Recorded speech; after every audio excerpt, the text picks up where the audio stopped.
සුළු කෝණ. දැන් අපි දැක්ක විදිහට ඍජු කෝණ කියන එක මතකද? එතකොට ඍජු කෝණ වලදී අපි දැනගත්තා හැමතිස්සෙම බාහුවක මොන ඉංග්‍රීසි අපිට තියෙන්නේ? L අකුර. ඉංග්‍රීසි L අකුර. පැහැදිලි නේද? right. දැන් අපි යනවා සුළු කෝණ වලට. සුළු කෝණයක් කියන්නේ හොඳට බලන්න. ඔයාලා මේ ළමාගත්තේ මේ ශීර්ෂයක් තියෙනවනේ. දැන් මේ මුල්ල.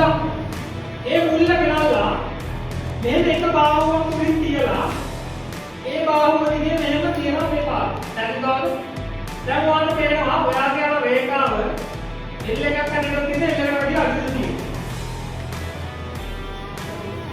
L එකට වඩා මොකද වෙන්නේ? අඩුද වැඩිද? අඩුයි මේ ඉන්නේ. L එකට මෙහෙන් එන්නොත් පුතා. L එකට මෙහෙම නෙමෙයි. ඒක අඩුයි නම් ඒවට අපි කියනවා මොනවද? සුළු කෝණ. ඒ කියන්නේ කෝණයක් තුනේ ඍජු කෝණයට වඩා පොඩි නම්. ඒකට මොකද කියනවා? කෝණයක් හදියට මෙල්ලකට තියනවා නම් ඒකට මොකද කියනවා? ඒක අපි දන්නවා.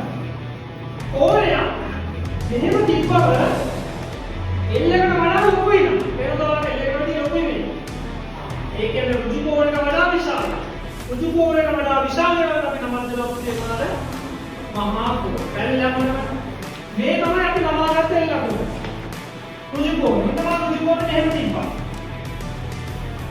පැහැදිලිද? ඊට පස්සේ ආයෙ පහළ ගාවම තවත් ඍජු කෝණයක් තියෙනවා. එතකොට ඍජු කෝණ කීයක් තියෙනවද? කීයක් තියෙනවද? දෙකක් තියෙනවා නේද? ඍජු කෝණ දෙකක් තියෙන කෝණ වලට අපි නමක් දෙනවා. ඒක ඇත්තම තනි කෙලින් මොකද්ද? ටික පැහැදිලිද? තනි කෙලින් ඉරක් නම් ඒක අපි කියනවා මොනවද? දෙකක් ආවට පස්සේ ඍජු කෝණ එකයි ආපහු මෙතනින් තව ඍජු කෝණයක් තියෙනවා. ඍජු කෝණ දෙකකටත් වඩා ලොකුයි. මේවා කියනවා පරාවර්ත පැහැදිලිද? එනස පළවෙනි නාය කියලා වෙනවා. ඍජු කෝණයට වඩා පොඩි ඒවාගේ නම් මොකද්ද? ඍජු කෝණයට සමාන